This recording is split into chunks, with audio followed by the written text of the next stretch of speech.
अस्सलाम वालेकुम नाज़रीन कराम, इंतज़ार की तमाम घड़ियां ख़त्म हो चुकी हैं। कल सुबह 9 बजे सुप्रीम कोर्ट ऑफ पाकिस्तान नैब तरमीम केस का फैसला सुनाने के लिए जा रही है। ये वो केस है कि जिसमें इमरान खान ने 37 मिनट तक बजाते खुद सुप्रीम कोर्ट के अंदर दलाइल दिए थे।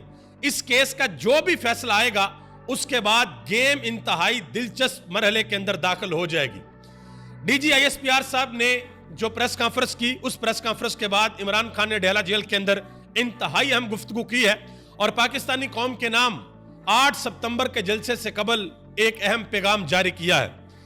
इमरान खान को मिलिट्री कोर्ट के अंदर लेकर जाया जाएगा या नहीं जाया जाएगा, लेकिन पाकिस्तान तहरीक-ए-इंसाफ ने आज इसके ऊपर अपना बिल्कुल वाज़ेह मौक़िफ़ दे दिया है कि भाई किसी भी सूरत हम इमरान खान को मिलिट्री कोर्ट नहीं जाने देंगे। जस्टिस तारिक महमूद जहांगीरी, जिनकी डिग्री का मामला था, पाकिस्तान मुस्लिम लीग नून इस मामले पर इंतहाई बुरे तरीके से फंस गई है। अब तो सारी डिटेल सामने आ गई है कि जस्टिस तारिक महमूद जहांगीरी किस किस ओहदे पर रहे थे, वो मैं आपको बताने के लिए जा रहा हूं। इसके अलावा KPK के अंदर एक जिरगा हुआ है और अली अमीन गंडापुर ने उस जिरगे के बाद बहुत बड़ा ऐलान किया है।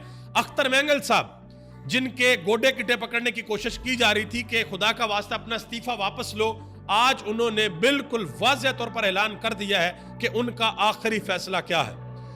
आगे बढ़ने से कबल आपसे गुजारिश करूंगा कि वीडियो को लाइक कर दें और मेरे उन तमाम भाइयों का बेहद शुक्रिया जिन्होंने हमारे YouTube चैनल को सब्सक्राइब किया। जिन्होंने अभी तक सब्सक्राइब नहीं किया उनसे गुजारिश है कि YouTube चैनल को जरूर सब्सक्राइब कर दें। तो पहले नंबर पे आपको यह बताऊं, इमरान खान ने जो गुफ्तगू की है वो बताता हूं, फिर आपको जो फैसला सुबह आ रहा है उसकी तफसीलात आपके सामने रखता हूं। इमरान खान ने आज गुफ्तगू की है और यह गुफ्तगू DGISPR की प्रेस कॉन्फ्रेंस के बाद की है। इमरान खान ने कहा कि 8 फरवरी को एक खामोश इनकलाब पाकिस्तानी कौम ने बर्पा कर दिया था और इस इनकलाब की वजह से सबको जाग जाना चाहिए था, लेकिन ये नहीं जागे और मैं आज ये कह रहा हूं कि मेरा मुल्क इनकलाब की जानिब बढ़ रहा है। मजीद इमरान खान ने कहा कि अगर जुल्म और जबर हमारे सामने खड़ा है तो मैं उसके सामने खड़ा हूं, समझौता नहीं करूंगा। कौम सुन ले, मैं उसकी खातिर जेल के अंदर हूं। अगर कोई समझता है कि जेल में रहकर मैं अपनी जगह से हिल जाऊंगा तो यह खाम ख्याली है। तमाम उम्र जेल के अंदर रहने को तैयार हूं। मजीद इमरान खान ने कहा कि जेल की चक्की में मर जाऊंगा, लेकिन वक्त के यजीद की किसी सूरत गुलामी कबूल नहीं करूंगा। यह भी कहा कि बुशरा बीबी को जेल के अंदर रखा हुआ पिछले 7 महीने से सिर्फ मुझे तंग करने के लिए। यह भी कहा कि सुप्रीम कोर्ट का बेड़ा गर्क करने लगे हैं ताकि इलेक्शन फ्रॉड सामने ना आए। 8 सितंबर को कौम अपनी आजादी के लिए बाहर निकले और इस्लामाबाद पहुंचे। मजीद इमरान खान ने बलूचिस्तान के बारे में बात करते हुए कहा कि बलूचिस्तान के हालात बहुत खराब है और नीचे लोगों तक पैसा नहीं पहुंचता। इमरान खान ने कहा कि जब भी हुकूमत में आएंगे सबसे पहले बलदियाती इंतखाबात करवाएंगे ताकि जो इख्तियारात हैं वो नीचे आवाम तक जाए। इसके बाद आज पाकिस्तान तहरीक-ए-इंसाफ ने एक बड़ी वाज़ेह और क्लियर कट लाइन ली है कि भाई किसी भी सूरत इमरान खान का मिलिट्री ट्रायल हम लोग नहीं होने देंगे। सलमान अकरम राजा ने इसके ऊपर बड़ी तफसील के साथ गुफ्तगू की है, मैं मुख्तसर आपको बताता हूं। उन्होंने कहा कि आइन बहुत वाज़ेह है, किसी सिविलियन का मिलिट्री ट्रायल नहीं हो सकता। यह मुज़हका खेज ख्याल है कि अगर कोई मेजर साहब या कर्नल साहब किसी बंद कमरे में इमरान खान का मिलिट्री ट्रायल करें, इसकी ना हम इजाजत देंगे और ना ये निजाम इजाजत देगा। आगे आ जी, एक बहुत बड़ा अजूबा हुआ है, लोगों को हैरानगी हुई है इस बात के ऊपर। इस्लामाबाद इंतजामिया ने बाकायदा तौर पर नोटिफिकेशन जारी कर दिया है 8 सितंबर जलसे के हवाले से, और जो रूट है वो भी बता दिया कि भाई इस तरफ से आपने आना है और इस तरफ से आना है, मोटरवे से आना है या मारगला रोड से आना है, तब आप जलसागाह के अंदर पहुंचेंगे। हुकूमत ने 22 अगस्त के जलसे के कैंसिल होने के बाद ये बयानिया बनाया था कि भाई इनके लोग ही नहीं आ रहे थे जलसे के अंदर, लिहाजा इन्होंने फेस सेविंग के लिए जलसा कैंसिल कर दिया था। तो अब ये 8 सितंबर को पता चलेगा कि कितनी बड़ी तादाद के अंदर लोग आते हैं या नहीं आते, लोग इमरान खान के पीछे खड़े हैं या नहीं खड़े। खालिद खुर्शीद ने प्रेस कॉन्फ्रेंस की है और उन्होंने कहा कि 8 सितंबर को पंजाब और खैबर पख्तूनख्वा से रवाना होने वाले तमाम काफिलों के अव्वल दस्ते नौजवानों पर मुश्तमिल होंगे और फिर चाहे हमारे रास्ते में पहाड़ खड़े कर दिए जाएं, नौजवानों के जज्बे से रेजा रेजा हो जाएंगे और हम हर सूरत जलसागाह के अंदर पहुंचेंगे। इमरान खान के जो वकील हैं नईम हैदर पंजोता, उन्होंने आज इमरान खान के साथ मुलाकात करने के बाद एक बात दोबारा दोहराई है, बड़ी इंपॉर्टेंट बात है। उन्होंने कहा कि इमरान खान ने दोबारा कहा कि वो लोग जिन्होंने मुश्किल वक्त में पार्टी को छोड़ दिया प्रेस कॉन्फ्रेंस की और छोड़ दिया, वो लोग कभी भी पार्टी के अंदर वापस नहीं आएंगे। ये इमरान खान ने बात की है। और आपको पता है कि फवाद चौधरी साहब, उनका नाम सबसे टॉप ऑफ द लिस्ट है। तो फवाद चौधरी साहब ने भी आज एक बात की है। उन्होंने कहा कि यह मौजूदा सिस्टम सिर्फ इसलिए चल रहा है कि पीटीआई की मौजूदा टीम को सियासत नहीं आती।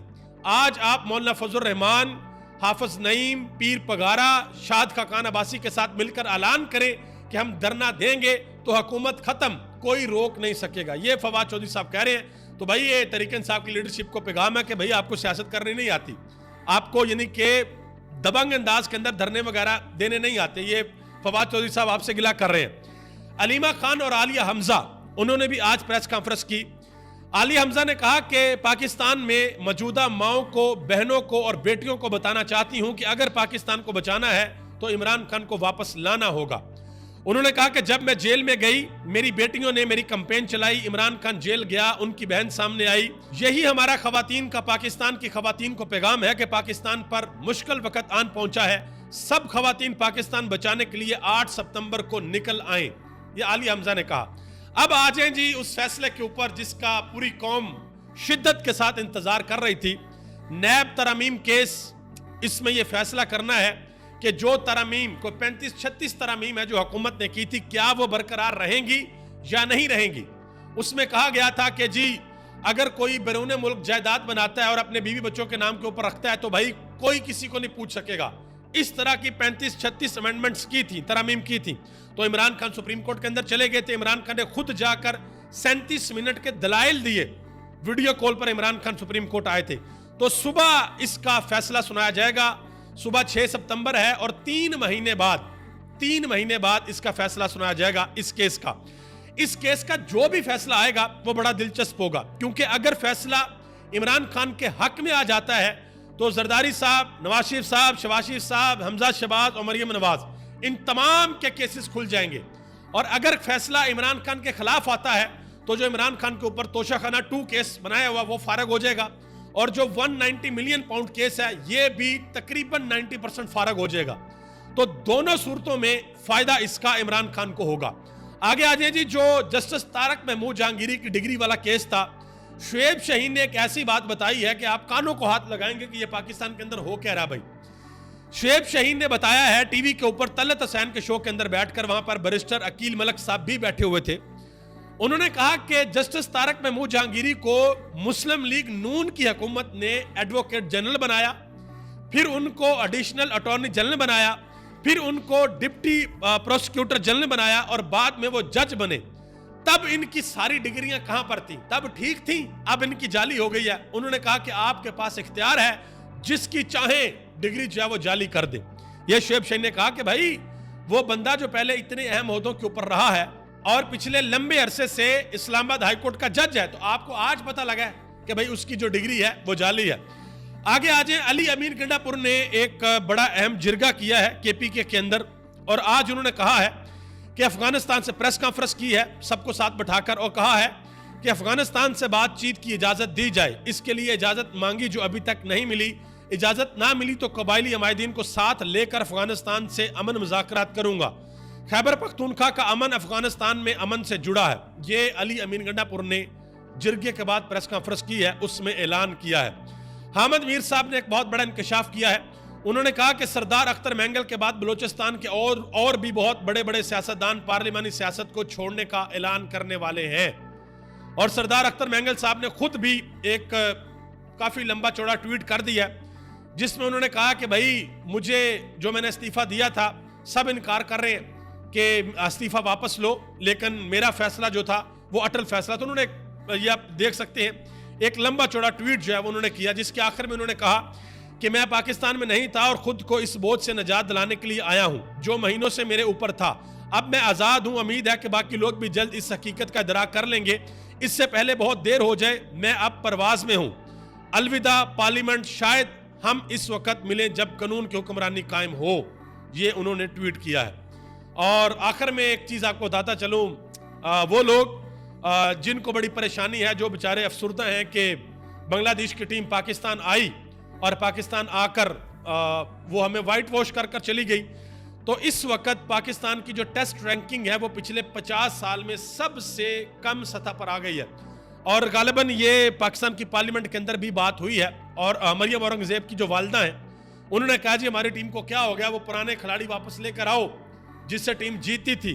तो पाकिस्तान तहरीक इंसाफ की तरफ से ये कहा गया, किसी रुकन ने कहा कि उस टीम के जो लोग हैं वो डयाला जेल के अंदर है, वो जो कप्तान था, वो जो जीता करता था। आप सबका बहुत बहुत शुक्रिया। पाकिस्तान जिंदाबाद, पाकिस्तान के अवाम और पाकिस्तान के इदारे पाइंदाबाद।